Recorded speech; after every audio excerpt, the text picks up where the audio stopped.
here, all these. Yes or no? Okay, so you can see it. And it's important because I really need to have these feedback because some people just are quiet, they don't see it, and this is something very important for the just for the first differential diagnosis. So we need to know what's cortex, what's medulla. And if you see all these tiny structures, you know for sure this is the cortex. These are the renal corpuscles.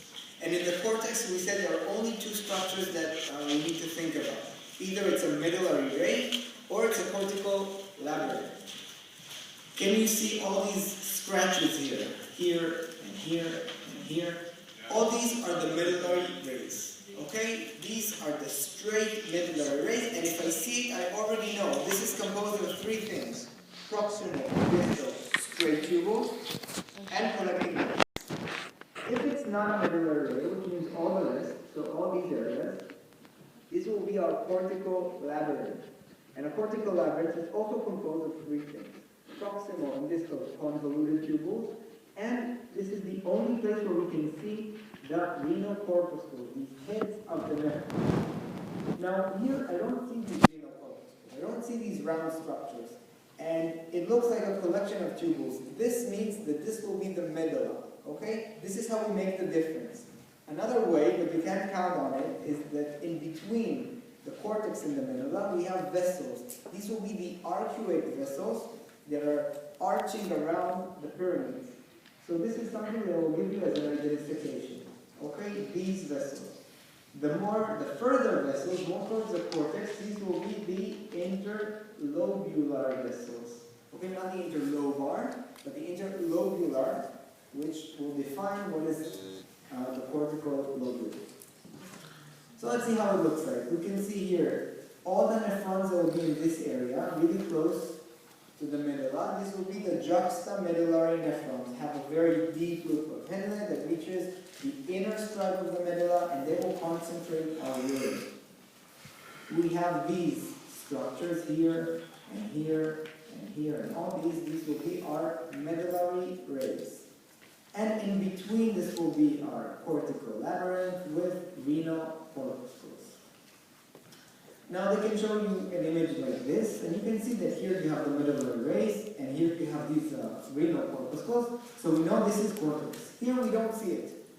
Okay, we don't see these round structures. We know this is a medulla. And between these two, we have vessels. Which vessels? Arcuate vessels. Now they can also ask you to be specific, and it's very easy to make the difference between them. The artery is very muscular, and this is the vein, very thin. So if they point at one vessel, don't make a mistake and say arcuate artery if it's very thin. So they can even show you individual vessels, and you need to make the difference between an artery and a vein, which isn't a problem here. So you can see this will be the artery, and this will be the vein. Irregular lumen and very thin tunica media. This is another example. We can see here, this is the medulla, the pyramid, this is the cortex, and here we have the papilla. The papilla will collect all the collecting ducts and will continue to pass this urine into the minor calyces. And it's important to remember that in this area we have urothelium, okay, the transitional type of epithelium. We're going to go deeper into this type of epithelium in the urethra and in the urinary bladder. But just keep in mind that we have here also transitional epithelium. So it looks like this. We have this vascular pole, because we can see that all the vessels kind of came from this area. And here we have the urinary pole. And from this part, we're going to create the proximal convoluted tubule.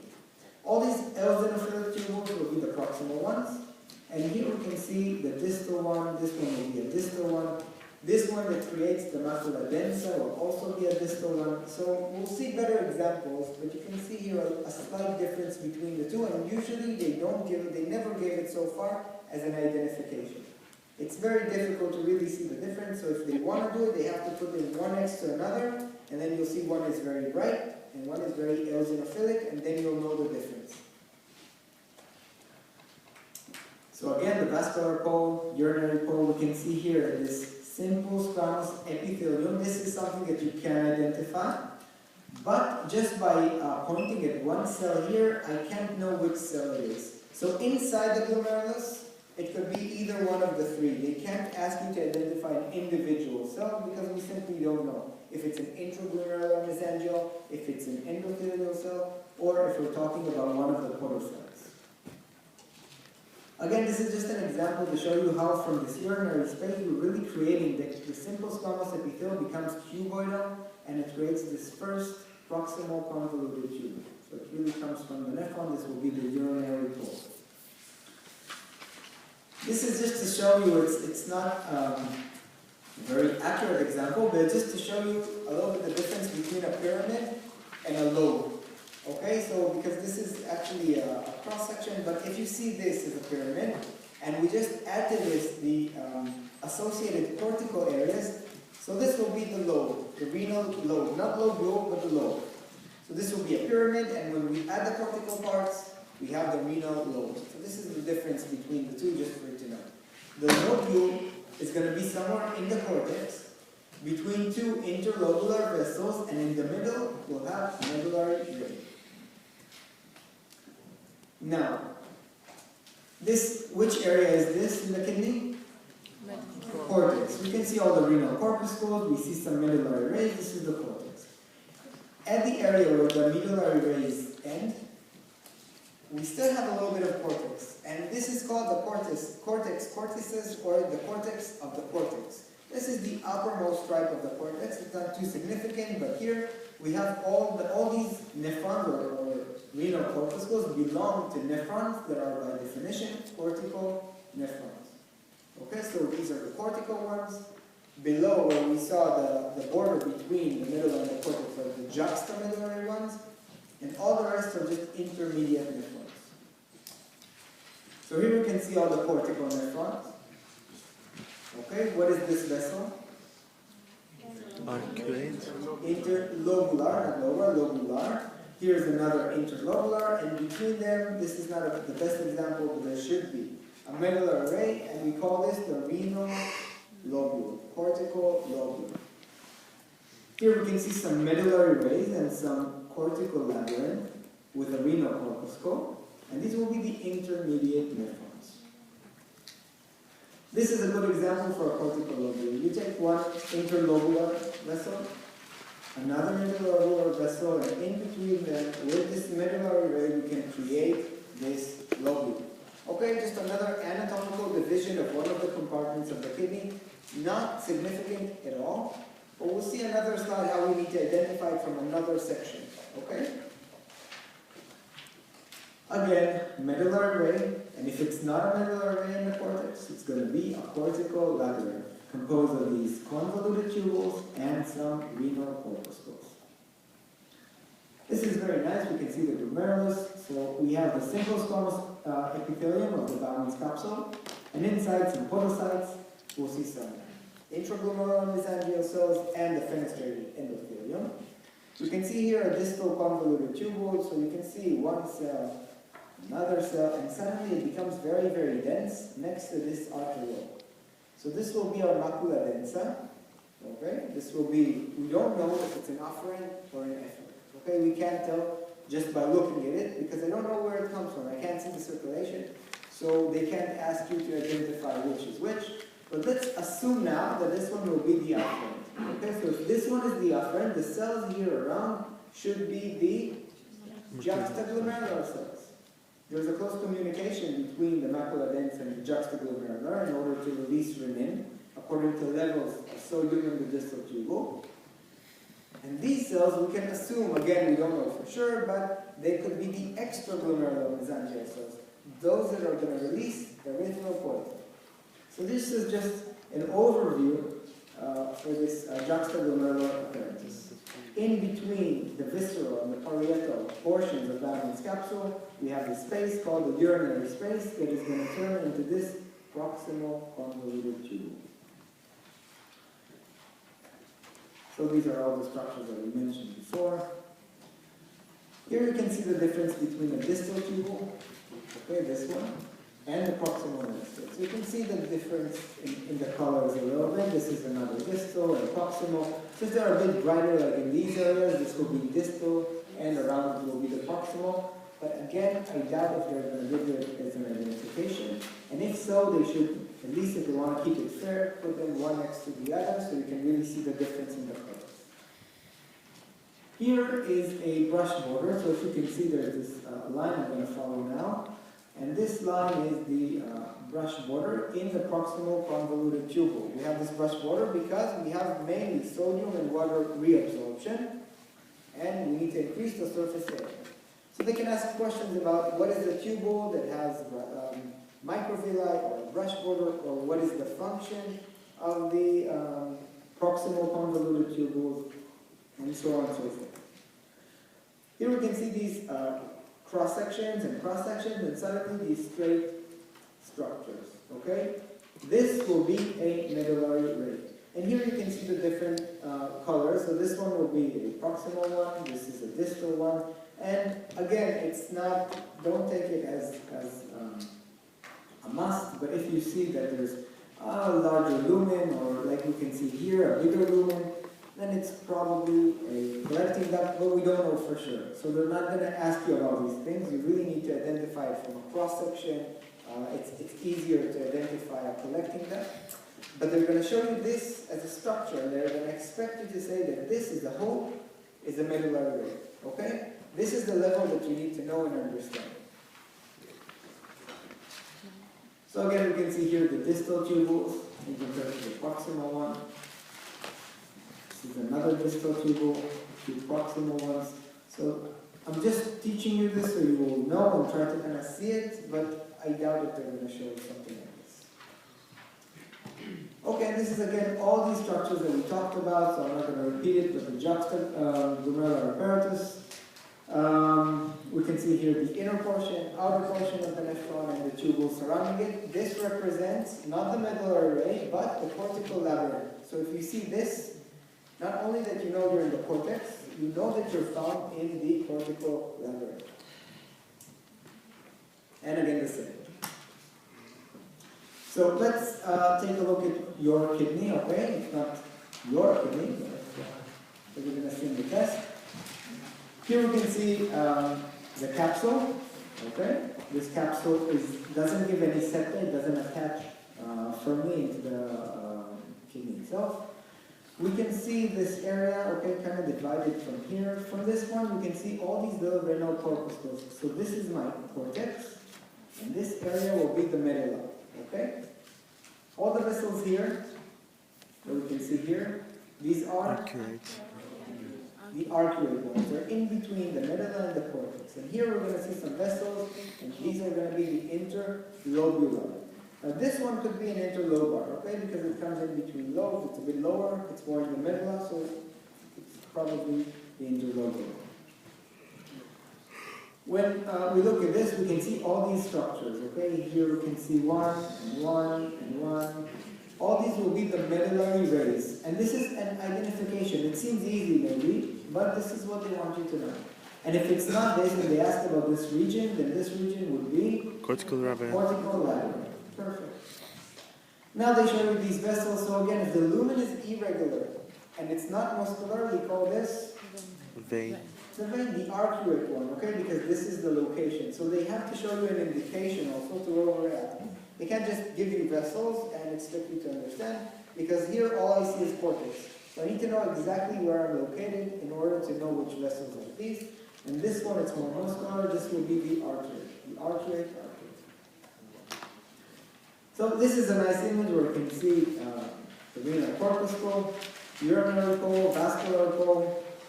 You can see here some distal tubules, proximal tubules, Bowman's capsules, all the structures that we talked about before. What is this? Medullary ray. Okay, which tubule could this one be? Proximal. Straight. Proximal, it's a bit more eosinophilic. This one, you can see here the color is more distal. And maybe if we see a large lumen, we can assume, but it doesn't mean that it will be, but we can assume that this one could be a collecting duct. Now this is a nice image, and I looked for a lot of these renal corpuscles in order to find one that shows the juxtaglomerular apparatus. This was the best one I could find, so there's a big chance that this one will be also in the test. You can see first that this will be a proximal tubule, and this is a bit brighter, So this will be a distal tubule. This is the first differential diagnosis between these two. Here we have a vascular pole, and here you can see the urinary pole that really starts to become this proximal tubule, and it's going to be convoluted and become this proximal tubule. So these are really the first cells. Can you see they become from flat to a bit more cuboidal, and they form this proximal convoluted tubule. Now, in this pole, I can see here this arteriole. I don't know which one. We have this arteriole, so we can assume, just for the argument, that this one will be the afferent one, and the cells around it will be the juxtaglomerular cells. Here you can see a distal tubule with all these dense cells. So this one will be our macula densa. Here's some extraglomerular mesangial cells with intraglomerular and all the cells in the apparatus. Again, they won't ask you the individual structures, but they can ask you about what is the name of this apparatus, this structure, or just like circle this area. So I would say in this image that it's not just a vascular pole that's kind of avoiding the question. I would say that this would be the juxtaglomerular apparatus if they show you something like that. Okay, so you need to be ready also for these kind of questions, since now they changed the entire system, so they're probably going to come up with some new identifications. But if you know all the structures that could come here, then you won't be surprised. So this is just to show you, we can see the edge of the cortex. You can see that this is no longer the kidney, this is our capsule, and in this case, we see a blood vessel here. So because they showed me the borders, I can know that I'm in the cortex, I'm in the upper part of the cortex, and this will be an interlobular. So if I want to show an interlobular vessel, this is what I would have done. Okay, it's very easy to identify this way. If they would just zoom in on it and show me a vessel, I can't really tell which one it is. So they have to give you another hint.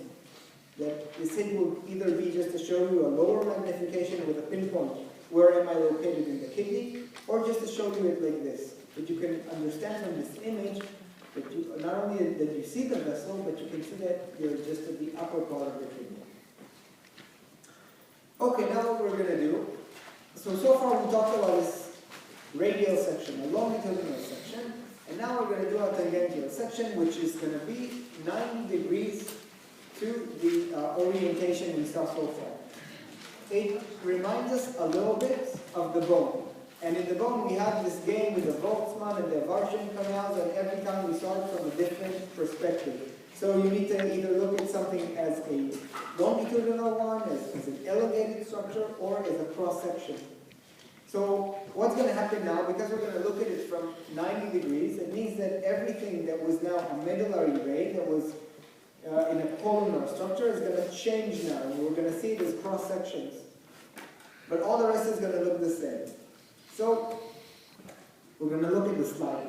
All we need to see here is 3 structures. Okay, this is all we need to know. The main thing we need to see here are the cortical lobules. So this is why we mentioned it so far. To see it in the normal section that we saw before, the longitudinal one, low yield. Probably because they have a special slide that is going to show you the cortical lobule. So what happens here, they're going to show us, we're going to see the cortex, and in the cortex, as we said, we have 2 structures. Either it's a medullary ray or a cortical labyrinth. So we're going to see both medullary rays and cortical labyrinth, but the difference is medullary rays are changed from 90 degrees. They're going to be cross sections now. The labyrinthic portion, it's anyway labyrinthic, so whatever section you're going to cut it, it's going to be cross sections. It doesn't matter. And the renal corpuscles, because they're round, no matter how you cut them, it's going to be a rounded structure, so they don't change. We're going to see how it looks like, and we need to identify medullary rays and the cortical lobules. So it looks kind of like this. Can you see? We're going to see it better on your slide, but can you see all these dense structures here, rounded structures? All this will be our medullary rays. So it's composed of which structures? Straight, proximal, distal, and collecting duct. So this is here in the center. Now around it we see a lot of cross sections, and we can see these renal corpuscles. We said that if we see a renal corpuscle, we know we're not only in the cortex, but we're in the cortical labyrinth. So we know that around this we're going to have cortical labyrinth. Now it's textbook-like. It's supposed to be that in every end we're going to see these vessels, which are the interlobular ones. But we also find the liver when we have these hepatic lobules, and we don't always see it as nice as the textbook says. But we're going to see some interlobular vessels. So basically, all the vessels that they show you in this section are going to be interlobular. So if you look at this, and this is our medullary vein, okay? Then the enlarged structure is going to be the cortical lobule, and these vessels are the interlobular. We're going to see it in your slide and go step by step. So this is how it looks from the lowest magnification, and how can we identify this? And the easiest way to identify this is that we don't have the medullary rays as we were used to see before. So everything looks like just the cortical labyrinth. Okay, everything looks like cross sections, and we have these renal corpuscles. When we zoom in, we have some denser areas, like here, and here, and here. Can you all identify these? Okay, so we have these denser patches, and these will be our medullary rays. So the first thing you need to do when you see this is identify the denser patch. And you look at one of them, okay, when we zoom in. So we have here the denser patch, and here denser patches, and we can take one of them and identify it. So this is our medullary ray, and we said that a medullary ray, or a renal lobule, is defined as an area in the cortex between two interlobular arteries, okay? And in the center we have a medullary ray. So this medullary ray is actually surrounded by a cortical labyrinth. So we have a cortical labyrinth that surrounds this area, and we have a vessel. So it basically answers our definition of this cortical lobule, and it's going to be something like this, approximately. So mainly I think they're going to show you the medullary ray, because for the rest you really have to border this area. Okay, if they want you to say that this is a cortical lobule, they really need to give a border here so you'll know what they want you to say. Because it's not an oral exam, they just give you an image. So the yellow was the lobule? Yes, so the lobule is basically all this cortical labyrinth that surround the medullary ray. This is a lobule. And also they can give you an arrow at this vessel. And if you see a vessel like this, okay, or like this for example, all these vessels, when you don't see any medullary rays the way we saw before as columns, then you know for sure that we're talking about these interlobular vessels. This is all we need to take from this slide. It's pretty simple if we follow this rule that we know we're in the cortex. We know that we're supposed to show them they're expecting us to see. We need to see medullary ray, interlobular vessels, and some cortical labyrinth.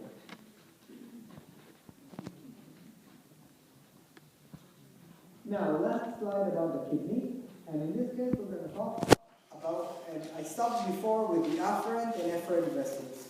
Now from this part, until we reach the venous circulation, we have another portal circulation. So we're going to have another set of capillaries, and then we're going to have the veins. So we have capillary artery, capillary vein, this is the portal circulation. Now, the game here is basically the location. So according to if we're a cortical or if we're a juxtamedullary nephron, we're going to see that we're going to have different names for the capillaries.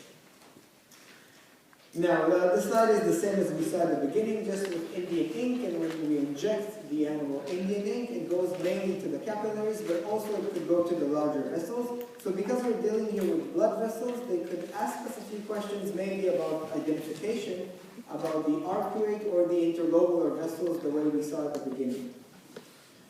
Now, here it's something that it's the department mentions it, but it's not in the textbook, and we're not going to see it. So just know it theoretically if you're asked. But they take the renal corpuscles, and they kind of divide them into three. They're going to say that there's the cortical ones. They're going to give, after the efferent arteriole, they're going to give a set of capillaries that is called the stellate capillary. Okay, this is according to the department. We're not going to see it, and I didn't find it in the textbook. But you need to know if they're going to ask you because they're going to examine you. Okay, so if you hear these cortical corpuscles, renal corpuscles, they will give after. So we have the afferent vessel, capillaries, efferent, and then stellate vessels. And they will go up. So this is according to the department. Now let's see what the textbook is saying, and it's much easier to understand. So we're going to see this image and understand it. This will be our arcuate vessel, okay, arcuate artery. It gives us the interlobular. Interlobular will give us the afferent. Afferent gives us these fenestrated endothelial cells that will be part of the glomerulus. And then we have an efferent. Efferent goes outside. Now, if we are in the cortical nephrons, in the upper region, these capillaries are going to be peritubular.